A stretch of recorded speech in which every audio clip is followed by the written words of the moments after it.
Hello everyone, फिर से स्वागत है जितेंद्र मैथ कॉन्सेप्ट में। और प्रैक्टिस सेट हम कर रहे हैं क्योंकि जो पेपर है ग्राम सचिव का उनका थोड़ी सी प्रैक्टिस हो जाएगी। और जिनका भी हरियाणा पुलिस का आगे आने वाला है उनका भी उनको थोड़ा मिक्स क्वेश्चन से उनको भी आइडिया लग जाएगा। इसके बाद जैसे ही ये ग्राम सचिव का पेपर खत्म हो जाएगा फिर जो बाकी का सिलेबस है जो हरियाणा पुलिस के हिसाब से है वो कवर करेंगे। तो प्रैक्टिस सेट हमने ऑलरेडी 3 कर लिए हैं, शायद ये 4th प्रैक्टिस सेट है। और जैसे कि मैंने पिछली वीडियो में आपको बोला था कि 500 लाइक्स का टारगेट रखते हैं, तो टारगेट आप लोगों ने 700 क्रॉस करवा दिया था। तो इस वीडियो में भी मैं उम्मीद करता हूं आप लोगों से कि आपको ये वीडियो पसंद आएगी। और टारगेट इतना ही रखते हैं 750 750 लाइक्स का। तो उम्मीद है कि वो लाइक्स हम कंप्लीट करेंगे जो टारगेट है। और 10 क्वेश्चन करेंगे, मिक्स क्वेश्चन हैं। उम्मीद करता हूं इसमें आपका जो स्कोर है वो भी 100% ही होगा। और कोशिश कर रहा हूं कि जितने ज्यादा से ज्यादा चैप्टर को हम टच कर पाए ताकि आपको थोड़ा सा आइडिया मिले कि किस तरीके के क्वेश्चंस पूछे जा सकते हैं।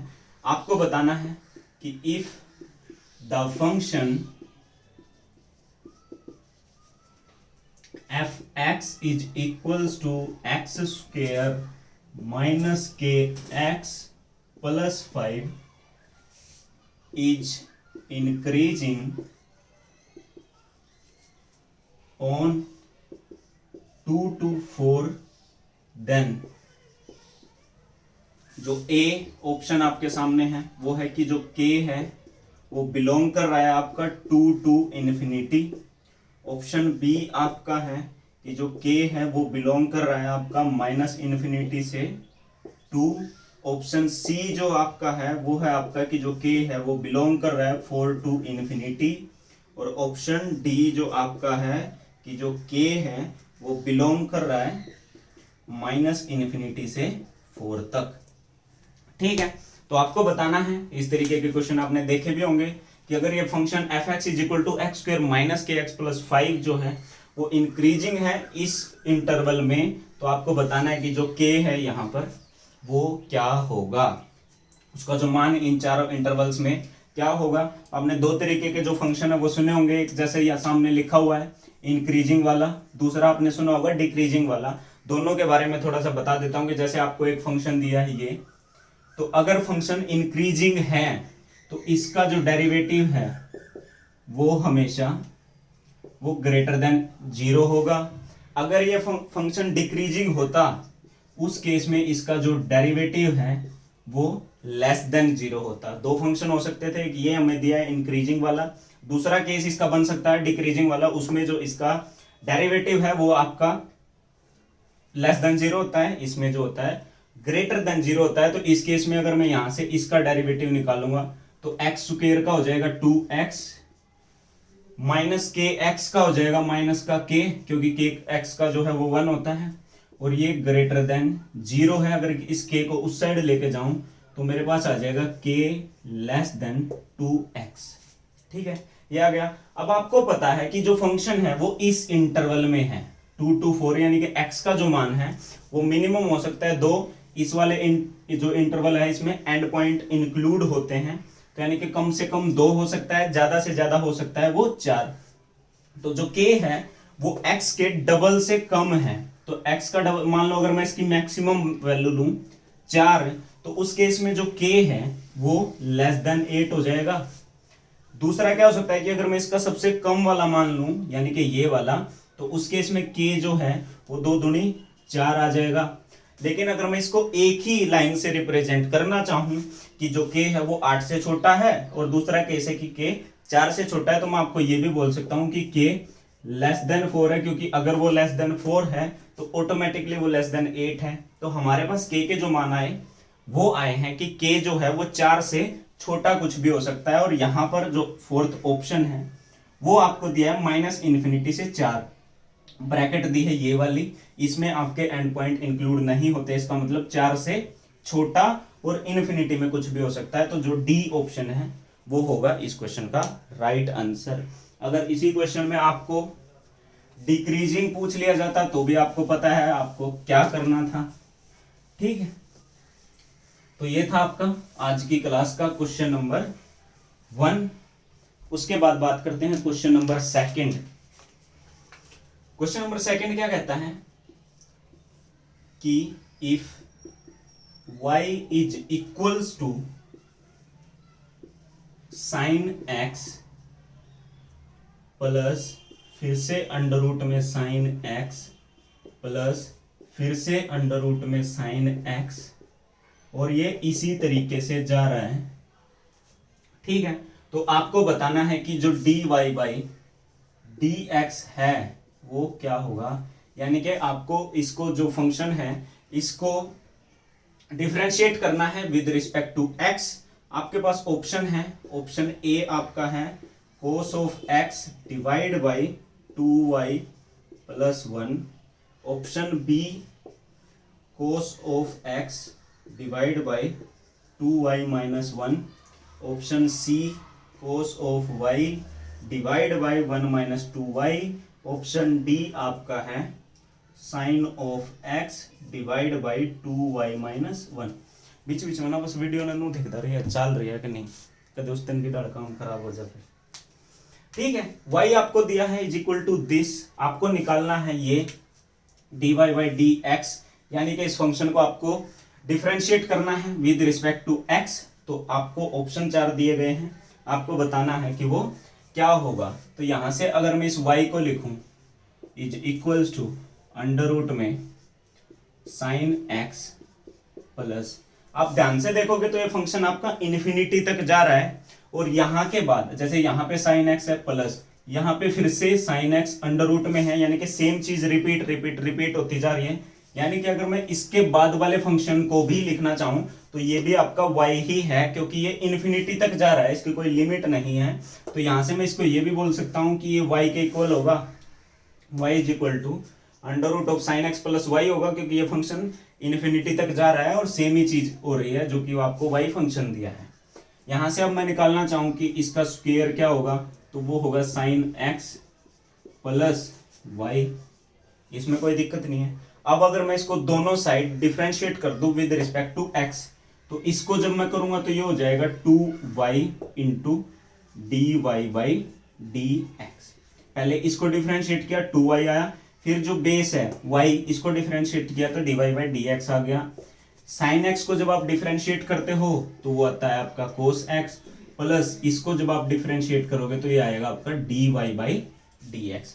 इस d y by d x की तो हमें वैल्यू निकालनी, तो इसको इस साइड ले आता हूं और कॉमन ले लेता हूं d y by d x. तो यहां से मेरे पास आएगा 2y minus 1 is equals to cos x.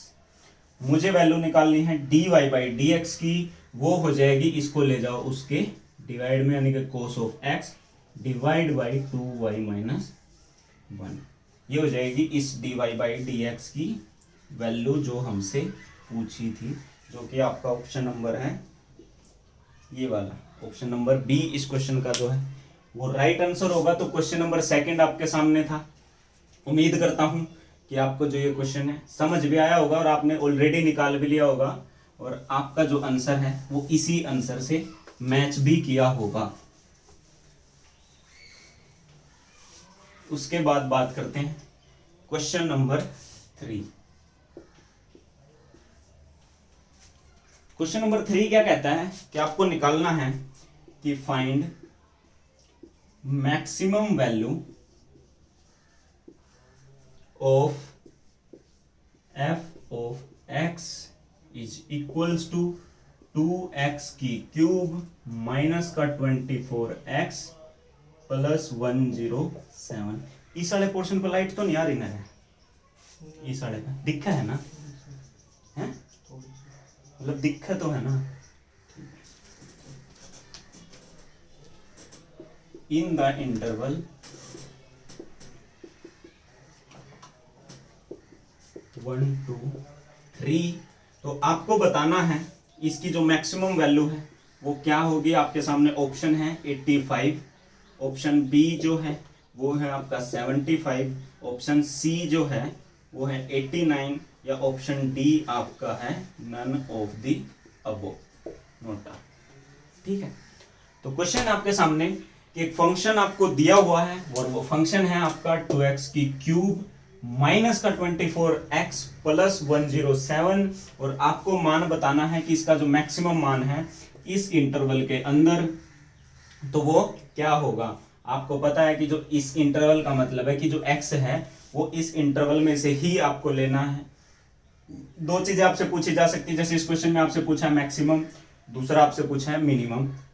अब होता क्या है, एक तो आपके पास दो एंड पॉइंट हैं, 1 और 3, इस पे आप चेक कर सकते हो, लेकिन इसके बीच में भी बहुत सारी वैल्यू हैं 1 और 3 के बीच में, जिन पे आपको चेक करना पड़ेगा कि इस फंक्शन की वैल्यू कहाँ पे मैक्सिमम आ रही है। अब 1 और 3 के बीच में इनफाइनाइटली बहुत सारे नंबर हैं, अब आप हर एक नंबर को तो चेक कर नहीं सकते कि 1 और 3 के बीच में जितने नंबर हैं हर एक पे आप चेक करो।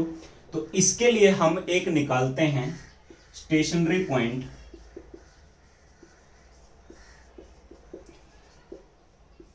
जो इन दोनों के बीच में लाई करेगा। उसको मान लेते हैं कि वो सी कोई पॉइंट आएगा, तो इन दोनों के बीच का एक स्टेशनरी पॉइंट निकाल लेते हैं, ये चेक करने के लिए कि या तो इस पे या फिर इस पे, या फिर जो इनके बीच की वैल्यू है उनको रिप्रेजेंट करेगा ये सी, यानी कि इस पे और इस पे जो भी निकल के आएगा तीसरा, इस पे हमें चेक करना है कि इस फंक्शन का मान क्या होगा, और आपको सामने पता लग जाएगा कि तीनों में से किस पे जो है इस फंक्शन का मान मैक्सिमम आ रहा है, किस पे इसका मान मिनिमम आ रहा है। तो स्टेशनरी पॉइंट आपको कैसे निकालना है, उस केस में आपको करना है उस फंक्शन का डिफरेंशिएशन और उसको पुट कर देना है इज इक्वल टू 0। तो आपके पास जो है x का मान आ जाएगा, जैसे कि इसको मैं डिफरेंशिएट करूंगा तो 2x की क्यूब है तो ये हो जाएगा 6x का स्क्वायर माइनस का 24, खाली ये आ गया ना, क्योंकि 107 का तो 0 हो जाएगा, इसको मैं इज इक्वल टू पुट कर दूंगा 0, यहां से मेरे पास आएगा 6x square is equals to 24, x square is equal to 4, x is equals to plus minus 2। तो मेरे पास इस फंक्शन का एक स्टेशनरी पॉइंट आ गया x is equal to plus minus 2, लेकिन ये फंक्शन हमारा जो है वो 1 और 3 के बीच में है, खाली यहां से यहां तक, तो इसमें -2 कहीं तक नहीं आएगा, तो मेरे पास खाली एक मान आया है, वो आया है इसका +2। ठीक है, तो हमें अब 3 मान पे चेक करना है, पहला 1, फिर है 3, और फिर एक नया जो हमारे पास स्टेशनरी पॉइंट निकल के आया वो है 2।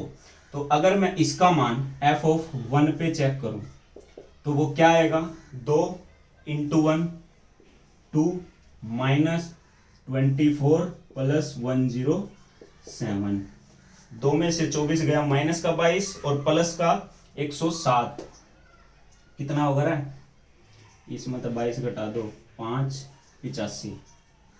ठीक है, उसके बाद अगर मैं इसका मान निकालूं f(2) वो क्या आएगा, 2 के 3 यानी कि 8, 8 दूनी 16 माइनस 48 प्लस 107।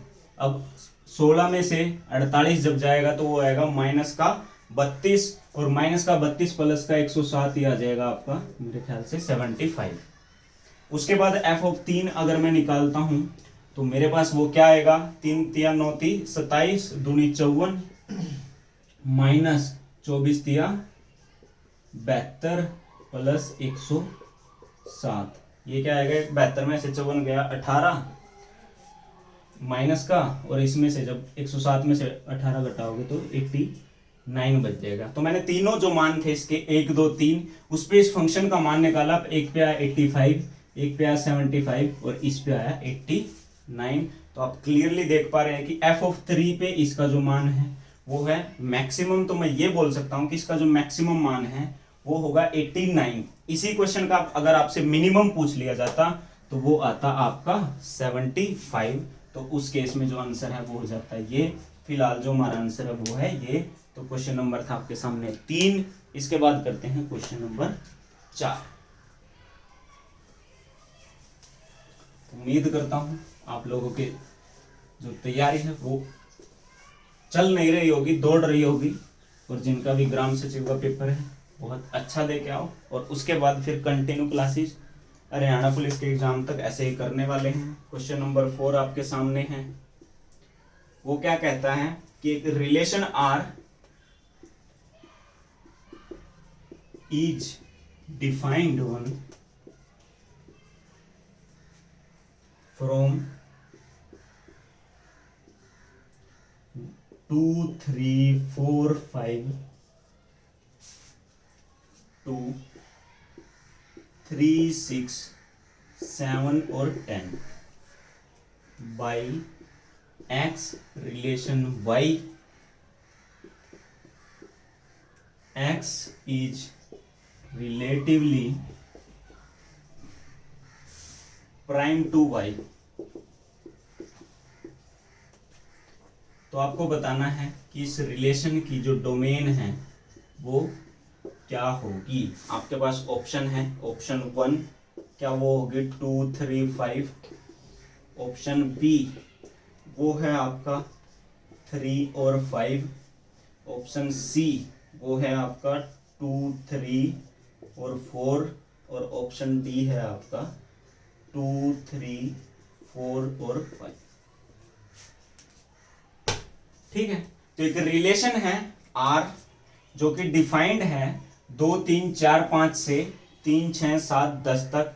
Y जो रिलेशन है वो आपको बताया है कि वो क्या है, वो x is relatively prime to y, यानी कि x और y के जो मान, यानी कि x आपको पता है वो आएगा यहां से, y जो आएगा वो आएगा यहां से, और वो है रिलेटिवली प्राइम, यानी कि वो जो भी मान आएगा y का उसका एक प्राइम नंबर है। दोनों मतलब दोनों में कुछ भी कॉमन नहीं है एक के अलावा। तो आपको बताना है कि उसकी डोमेन क्या होगी।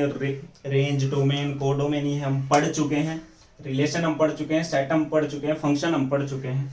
ठीक है, तो आपको पता है कि डोमेन वो मान है जो जो एक्स के हम ले सकते हैं इसमें से। उसके बाद अब आपको पता है जैसे कि अगर मैं एक्स का मान यहां से 2 लूं तो मेरे पास रिलेशन में बिठाने के लिए यहां से 3 में ले सकता हूं, क्योंकि 2 और 3 भी प्राइम है। उसके बाद 2 के साथ मैं 7 भी ले सकता हूं, यानी कि कहने का मतलब है कि इसका मान 2 लिया जा सकता है। क्या 3 लिया जा सकता है उसमें से? 3 भी लिया जा सकता है, क्योंकि 3 और 7 भी एक दूसरे के रिलेटिवली प्राइम नंबर हैं। उसके बाद अगर मैं बात करूं कि वहां से 4 लिया जा सकता है कि नहीं, तो आपको पता है कि 4 और 7 भी सेम ही है। उसके बाद यहाँ से 5 भी लिया जा सकता है, क्योंकि 5 के साथ आप 3 भी ले सकते हो, 7 भी ले सकते हो। कहने का मतलब है कि x का इसमें से हर एक मान लिया जा सकता है। तो मैं ये भी बोल सकता हूँ कि इसकी जो डोमेन है वो कंप्लीट सेट ही है 2 3 4 5 का। तो यहां से मैं x का जो मान है वो इनमें से कोई भी लूं तो मेरे पास एक सेट बन के आ ही रहा है। तो इसलिए मैं इसकी जो डोमेन है वो इस फंक्शन की, तो इसमें से मैं कहीं से भी ले सकता हूं।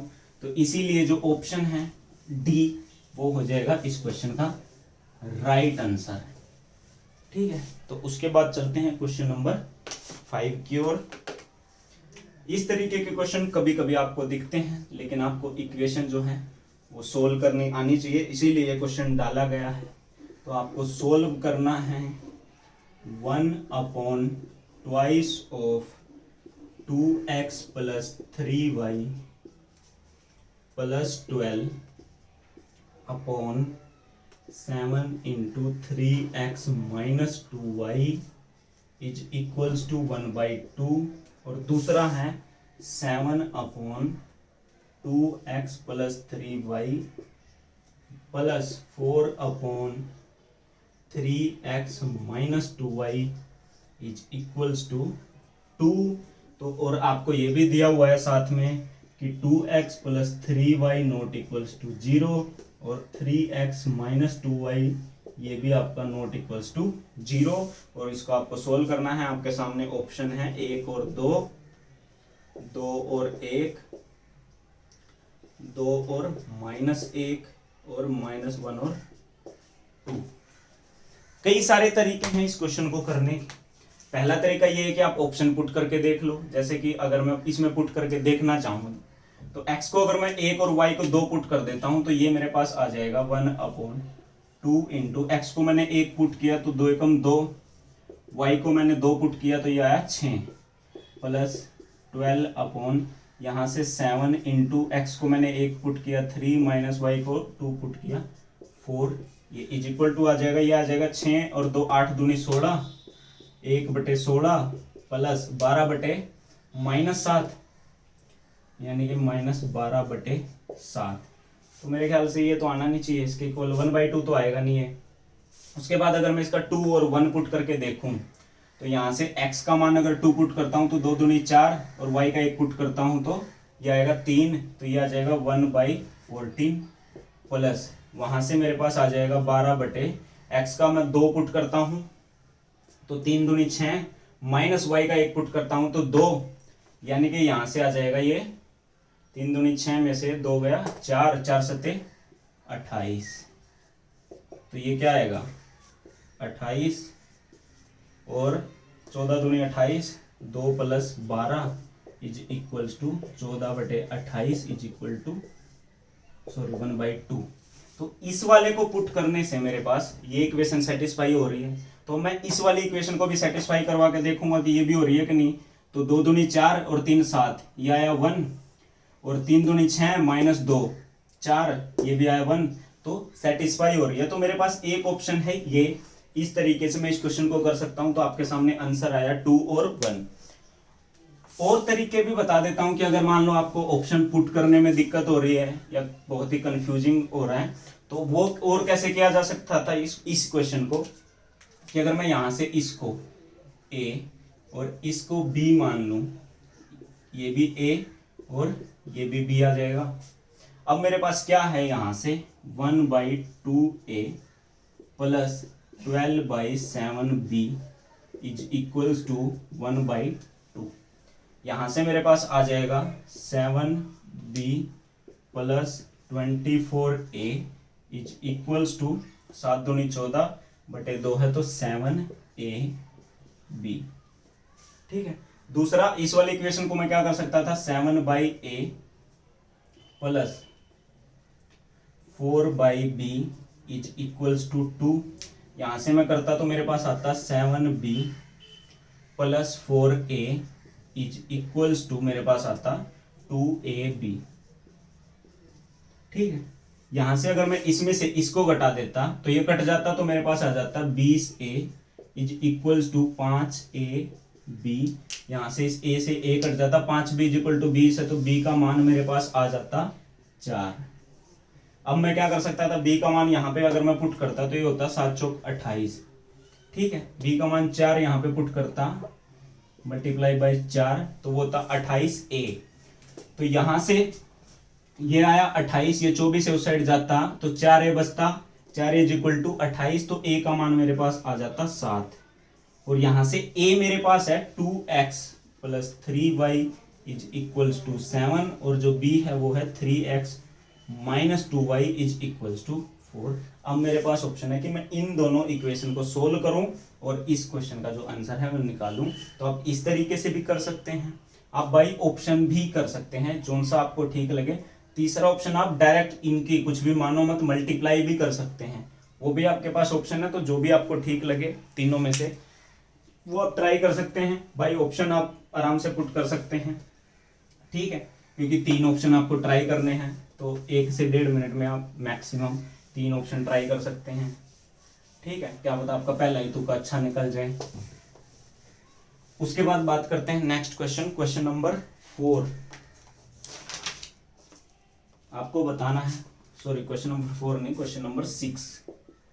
आपको बताना है area of triangle formed by the line x upon a plus y upon b is equals to 1 with the coordinate axis। ठीक है, तो ऑप्शन है आपके पास पहला AB, ऑप्शन B आपके पास है 2AB, ऑप्शन C आपके पास है 1/2AB, ऑप्शन D आपके पास है 1/4AB। ठीक है, तो आपको बताना है उस ट्रायंगल का एरिया जिसकी जो लाइन है वो ये, इसकी इक्वेशन आपको दी है, और आपको बताना है कि वो क्या होगा, क्या वो AB होगा, क्या वो 2AB होगा, या फिर 1/2AB होगा, या फिर वो होगा 1/4AB। ये है x upon x intercept A।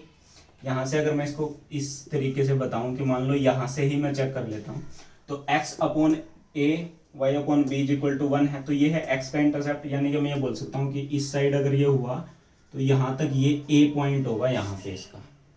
अगर ये B, मैं दोनों को पॉजिटिव ही ले रहा हूँ फिलहाल, तो B अगर लूँ यहाँ पे तो ये होगा आपका B। इससे आपकी एक बनेगी ट्रायंगल, इस ट्रायंगल का आपको एरिया निकालना है, तो आपको इसकी ये जो ऊंचाई है ये पता है, आपको इसका बेस पता है, तो 1/2 इस क्वेश्चन का राइट आंसर हो जाएगा। ठीक है, क्योंकि ये कोण जो है वो 90 डिग्री है, तो ये है आपकी ऊंचाई और ये है आपका बेस, तो 1/2 AB इस क्वेश्चन का आंसर हो जाएगा। तो ये प्लस या माइनस कुछ भी हो सकता था। अगर B आपका माइनस होता और A प्लस ही होता तो ये ट्रायंगल कुछ इस तरीके की यहाँ पे बन रही होती। अगर ये B प्लस का ही रहता, A माइनस का होता, तो उस केस में ट्रायंगल आपकी इस तरीके की बन रही होती। अगर ये दोनों ही माइनस के होते तो उस केस में आपकी ट्रायंगल इस तरीके की बन रही होती। तो आंसर आपका हर केस में सेम ही आ रहा था, वो है आपका 1/2 AB। समझ में आया? किसी तरीके की कोई भी दिक्कत अगर लग रही हो तो आप कमेंट कर सकते हैं, आप बता सकते हैं। ठीक है, और कोई भी ऐसा कुछ चैप्टर, कोई क्वेश्चन या कुछ भी, जैसे कल किसी ने भेजे थे मुझे कुछ क्वेश्चन, तो उनमें से भी 1-2 क्वेश्चन को इस वाली वीडियो में इंक्लूड करेंगे, और उसके बाद फिर बाकी की वीडियोस में ऐसे 1-1, 2-2 क्वेश्चन इंक्लूड किए जा सकते हैं जो आप लोग भेजते हो। उसके बाद क्वेश्चन नंबर 7 मेरे पास हिंदी में भेजा था किसी ने, तो मेरे पास हिंदी में ही है ये। वो है आपका x + a⁻51 minus x - a⁻51 इसके विस्तारण के सरलीकरण के बाद पदों की कुल संख्या। बहुत ही खतरनाक लग रहा है हिंदी में तो ये क्वेश्चन। इसकी इंग्लिश मुझे बनानी नहीं आती, क्या बनेगी? 102, B है आपका 25, C है आपका 26 या फिर D है आपका कोई नहीं, मतलब इनमें से कोई नहीं। ठीक है, तो इंग्लिश इसकी थोड़ी मोटी टूटी फूटी बनाने की कोशिश अगर करें तो वो क्या बनेगी आपकी? बनेगी find the total terms in the expansion of this. मेरे ख्याल से ये बननी चाहिए कि find total terms in the expansion of this. तो वो आपकी क्या होगी, यानी कि हिंदी में सुन लो कि इसका अगर इसको 51 तक खोल लें, इसको भी 51 तक खोल लें और इसमें से ये घटा दिया जाए, तो इसके घटने के बाद कितनी टर्म्स जो है जिंदा बचेंगी वो आपको बताना है। आपके पास ऑप्शन है 102, ऑप्शन बी आपके पास है 25, ऑप्शन सी आपके पास है 26, या फिर इनमें से कोई नहीं आपके पास एक ऑप्शन है। तो आपके पास इस तरीके के 2 केस हो सकते थे, एक प्लस वाले एक माइनस वाला। तो एक इस तरीके का क्वेश्चन हमने मेरे ख्याल से पहले प्रैक्टिस सेट में किया भी था, जिसमें 51 की जगह पे 100 लिखा हुआ था शायद। तो अगर मैं इसको एक्सपेंड करूं इस वाले को, तो वो होगा NC0 x⁻n a⁻0 plus NC1 x⁻n-1 a⁻0 NC2 x⁻n-2 और a⁻0 2 बार लिख दिएगा, a⁻1 a⁻2 इस तरीके से ऐसे लिखता जाएगा। इसके बाद जब इसको एक्सपेंड करूंगा तो इसको मैं यहां से प्लस ऐसे लिख सकता हूं, तो NC0 x⁻n - a⁻0 plus NC1 x⁻n-1 और minus a⁻1 plus NC2 x⁻n-2 और माइनस a⁻2 प्लस इस तरीके से जाएगा। पहली बात तो इसमें टोटल टर्म्स कितनी बनेंगी वो आपको पता है। ठीक है, आपको दिख रहा होगा कि ये आपका जाएगा 51 तक। तो उस केस में इसमें आपका क्या बनेगा टोटल, आपको अगर नहीं पता है, जैसे अगर किसी में 2 ही टर्म है और उसकी पावर 2 है, यानी कि x + a की पावर 2 होती, तो इसमें टोटल टर्म्स जो बन के आती वो आती 3। अगर इसकी पावर 3 होती तो इसकी जो टोटल टर्म्स हैं वो बन के आती 4। अगर इसकी पावर 4 है तो वो आती 5। इस तरीके से चलता है। तो इसमें हमारे पास जो टोटल टर्म्स बन के आएंगी वो बन के आएंगी 52 एक में, इसमें खाली। तो अब क्या कर सकते हैं, हमारे पास क्या है, मुझे इसमें से इसको घटाना है। तो यहाँ पे जो जो इवन नंबर है, यानी कि जैसे -a की, ये तो सेम ही है, इसमें भी सेम है, ये तो सेम ही चल रहा है। फर्क जो आ रहा है वो आ रहा है यहाँ पे है प्लस का a⁻0, यहाँ पे है माइनस a⁻0, यहाँ पे है a⁻1, यहाँ पे है माइनस a⁻1। तो इस तरीके से जा रहा है। होता क्या है, जब इसकी इवन पावर होती है, जैसे 0 हो या फिर 2 हो, उस केस में तो क्या है, ये प्लस हो या माइनस हो प्लस ही हो जाएगा। लेकिन जब ओड नंबर आएगा, जैसे कि यहाँ पे आएगा -1 की -a⁻1, उस केस में ये -1 ही आएगा और ये माइनस इसके आगे आ जाएगा, यहां पर आगे आगे लग जाएगा। ठीक है, तो यानी कि मैं ये बोल सकता हूं कि इसकी जितनी भी ओड पावर्स होंगी वो सारी की सारी माइनस वाली होंगी, ये चीज क्लियर है। और इसकी जितनी भी इवन पावर हैं वो इसकी इवन पावर के साथ सेम टू सेम ही होंगी। और इसमें से जब मैं इसको घटा रहा हूँ तो ये वाली जो ओड पावर वाली हैं इनके आगे माइनस लिखा हुआ है और इसमें से घटते टाइम ये माइनस प्लस हो जाएगा, यानी कि ये वाली जो हैं वो जुड़ जाएंगी और जो ये वाली टर्म्स हैं ये वाली कट जाएंगी जब इनको घटाएंगे। तो मेरे पास इसकी टोटल 52 टर्म्स में से मैं अगर बात करूं तो ऐसा होगा कि इसकी 26 टर्म ऐसी होंगी जो कट जाएंगी, 26 टर्म ऐसी होंगी जो नहीं कटेंगी। तो इस क्वेश्चन का जो आंसर है वो 26 हो जाएगा। ठीक है, इससे ज्यादा क्या ही एक्सप्लेन करें।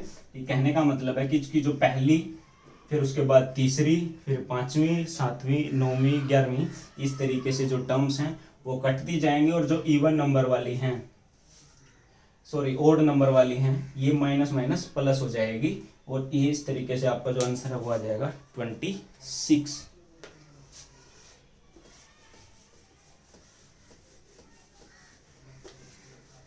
इसके बाद नेक्स्ट क्वेश्चन आपके सामने पेश है, क्वेश्चन नंबर 8। आपको बताना है, ये क्वेश्चन भी आपका आया हुआ है कि least positive integer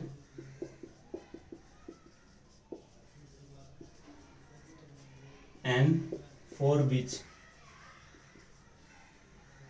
1 plus iota इसकी power 2n is equals to 1 minus iota इसकी पावर 2n। ये इक्वल होगा, इसके ऑप्शन है 1 4 2 0। ठीक है, तो सबसे पहले तो ऑप्शन को देख लो, आपको दिया है कि सबसे छोटा एक पॉजिटिव इंटीजर n आपको बताना है जो ये और ये इक्वल आ जाएं। तो इसमें से सबसे पहले तो 0 को घटा देते हैं। क्यों? क्योंकि 0 एक पॉजिटिव इंटीजर नहीं है। 0 जब पॉजिटिव इंटीजर के साथ इंक्लूड किया जाता है तो उस केस में इसको बोलते हैं नॉन नेगेटिव इंटीजर, और जब इसको नेगेटिव के साथ मिलाना हो तब इसको बोलते हैं नॉन पॉजिटिव। ठीक है, तो ये इसको खाली पॉजिटिव और नेगेटिव इस तरीके से नहीं लिखा जाता। जब ये पॉजिटिव साइड काउंट किया जाता है तो इसको बोलेंगे नॉन नेगेटिव, जब इसको नेगेटिव में लिखते हैं तो इसको बोलते हैं नॉन पॉजिटिव। तो इसीलिए इसको एक पॉजिटिव इंटीजर नहीं लिखते हैं खाली, तो 0 इसका ऑप्शन नहीं होगा। उसके बाद बात करते हैं कि 1 2 और 4 में से, तो खाली अगर n का मान मैं 1 पुट करता तो ये आता दोनों का स्क्वायर। स्क्वायर में क्या होता है, ये होता है 1 का स्क्वायर 1 प्लस आयोटा का स्क्वायर। आयोटा की एक स्पेशल क्लास मैंने डाली थी, मैंने आपको बताया था कि आयोटा का जो स्क्वायर है वो होता है -1 प्लस 2 आयोटा। ठीक है, ये आ गया इसका स्क्वायर करने पे, यानी कि मैंने n का मान लिया है 1। इसमें से भी 1 आयोटा का स्क्वायर जो है वो फिर से -1 माइनस का 2 आयोटा, ये आ जाएगा। अब ये इससे तो ये कट ही रहा है, यहां से मेरे पास आ गया 2 आयोटा, यहां से मेरे पास आ गया -2 आयोटा, यानी कि n का मान 1 रखने पे, यानी कि इसका स्क्वायर करने पे ये दोनों इक्वल नहीं आ रहे। लेकिन अगर मैं इनका एक एक बार और स्क्वायर कर दूं उस केस में ये 4 आयोटा स्क्वायर और ये भी 4 आयोटा स्क्वायर इक्वल आ जाता। यानी कि मेरे पास जो कमी है, मैंने इसका और इसका एक बार स्क्वायर किया, अगर एक बार और स्क्वायर करने का मुझे मौका मिले तो ये इक्वल आ जाएंगे। यानी कि मैं ये भी बोल सकता हूँ कि अगर n की जगह पे यहाँ पे 1 नहीं 2 होता, इसकी पावर 4 होती, तो इसकी स्क्वायर मेरे पास बचती और ये इक्वल आ जाती, तो मेरे पास जो आंसर है वो आ जाएगा 2। ठीक है, तो ये था इस क्वेश्चन का राइट आंसर। उसके बाद क्वेश्चन नंबर 9 की तरफ बढ़ते हुए हमारे कदम, क्वेश्चन नंबर 9 हमारे सामने पेश है कि फाइंड प्रोबेबिलिटी। ये मुझे कमेंट सेक्शन में किसी ने भेजा था, ये वाला जो क्वेश्चन है कल ही परसों किसी ने भेजा था, तो इसीलिए मैंने सोचा कि इसको भी इंक्लूड करते हैं कि find probability of obtaining an even prime number on each die when a pair of dice is rolled. ठीक है, a pair of dice is rolled, और आपको बताना है कि उसके दोनों नंबर और दोनों पे जो इवन प्राइम नंबर है वो आना चाहिए। इसकी प्रोबेबिलिटी क्या होगी, क्या वो ए 1/3, जो बी है वो है 1/36, जो सी है वो है 1/6, और एक था नोटा। ठीक है, स्टाफ हमारा सो गया है तो इसलिए देख लेता हूँ वीडियो चल रही है कि नहीं। ठीक है, तो ए है मेरे पास 1/3, बी है 1/36, सी है हमारा 1/6, और डी ऑप्शन हमारा जो है वो है बोथ। तो आपको बताना है कि इसकी probability of obtaining an even prime number on each die. सबसे पहले तो ये बताओ कि अगर एक पेयर ऑफ डाइस आपने उछाला है तो जो टोटल आउटकम है वो मेरे पास आएंगे 36 निकल के। ठीक है, अब मुझे देखना है कि 36 में से इसके फेवर में कितनी है। तो आपको बोला गया है कि एक इवन प्राइम नंबर आना चाहिए दोनों पे। Find probability of obtaining an even prime number on each dice. दोनों पे आपका इवन प्राइम नंबर ही आना चाहिए।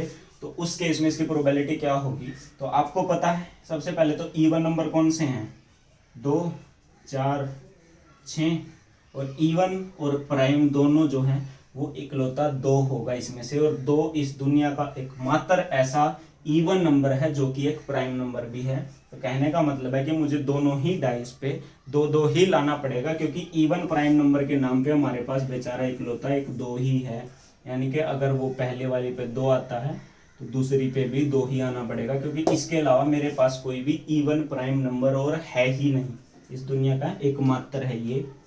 इसीलिए इसके जो फेवरेबल केस है वो बना सिर्फ 1, और इस क्वेश्चन का जो आंसर बना वो बना 1/36। ठीक है, तो ये था इस क्वेश्चन का राइट आंसर, और इसलिए था क्योंकि 2 जो है वो एकमात्र बेचारा लाडला कोडला है इवन प्राइम नंबर।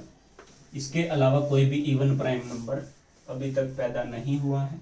क्या पता राहुल गांधी प्रधानमंत्री बन जाए उसके बाद कुछ चांस हैं कि कोई नया एक इवन प्राइम नंबर निकल के आए। क्वेश्चन नंबर 10 आपके सामने पेश है कि find the value of alpha. Find alpha if A is equals to cos of alpha minus sine of alpha, sine alpha, और उसके बाद cos alpha, and a plus a dash is equals to I. आपके पास option है A जो कि है π/2, option B आपके पास है π/6, ऑप्शन C आपके पास है π/4, ऑप्शन D आपके पास है π/3। ठीक है, A कोई एक मैट्रिक्स है जिसमें आपके पास है cos alpha minus sign alpha और कोस अल्फा, और आपको दिया है कि A प्लस A डैश का मतलब है ट्रांसपोज, और ये है आपका 1 नहीं है, ये आई है आइडेंटिटी। तो आपको बताना है कि जो अल्फा है वो क्या होगा। तो ए तो मेरे पास है ही, तो यहां से मैं अगर इसका ए डैश निकालना चाहूं तो वो क्या आएगा, वो आएगा इसके रोज और कॉलम को इंटरचेंज कर दो। जैसे कि इसका ये रो था पहले कोस ऑफ अल्फा, इसको अभी इसका बना दो कॉलम, ये है इसका साइन अल्फा, और ये आ जाएगा cos of alpha as it is. अब अगर मैं इसको और इसको, क्योंकि इसका जोड़ दिया हुआ है, इसको जोड़ूं a प्लस a डैश को, तो वो मेरे पास आ जाएगा cos alpha 2 cos alpha sine alpha और माइनस साइन अल्फा को जोड़ूंगा तो 0, और साइन अल्फा माइनस का, और ये इसको भी जोड़ूंगा तो 0, और ये आ जाएगा 2 cos alpha is equal to identity 1 0 0 1। ये हम पढ़ चुके हैं। तो इनको जब कंपेयर करेंगे ये इक्वल है, तो इसका मतलब 2 कोस जो अल्फा है वो इज इक्वल्स टू है 1, कोस अल्फा आपका जो है 1/2, और कोस अल्फा आपका 1/2 कहाँ पे होता है, जब ये 60 डिग्री यानी कि ये π/3 आपको दिया हो, तो आपका जो आंसर है वो हो जाएगा π/3। तो ये थे 10 क्वेश्चन। उम्मीद करता हूँ आपको 10 के 10 समझ में आए होंगे। उम्मीद करता हूँ कि आपके आंसर भी जो है सभी के आ गए होंगे। तो अगर आपको वीडियो अच्छी लगी है तो वीडियो को लाइक ज़रूर करके जाएं। मिनिमम मैं सोच रहा हूँ कि 750 जो लाइक्स हैं वो होने चाहिए। तो उसके बाद मिलते हैं नेक्स्ट वीडियो में। अगर आपको कोई भी क्वेरी कुछ भी है फेसबुक पेज का लिंक नीचे दिया है, आप फेसबुक पेज पे मैसेज कर सकते हैं। अदरवाइज आप नीचे कमेंट बॉक्स में कर सकते हैं, जैसा आपका दिल लगे। और सब्सक्राइब जरूर करके जाएं, और फिर मिलते हैं नेक्स्ट वीडियो में। Bye bye, take care.